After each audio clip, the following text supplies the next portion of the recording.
And this one is a competitive arena combat game where each player is going to be playing as their own unique character with their own set of stats as well as a special ability.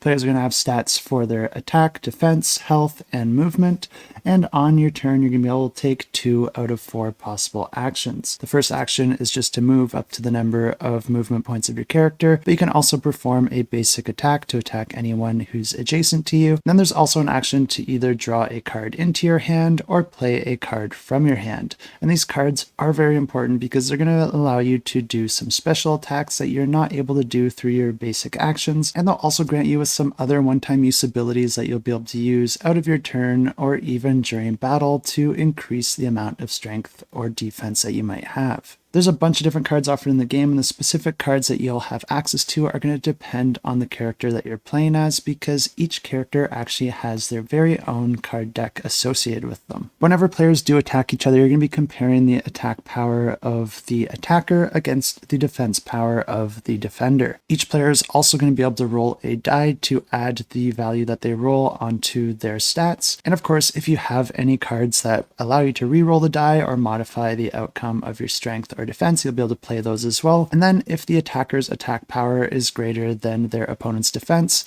then the defender is going to be losing some life points, and then the attacker is going to be gaining a victory point. And this is one of the 2 primary ways to gain victory points in this game, because the other way is by collecting these orbs, and you simply collect them by moving through them with a movement point.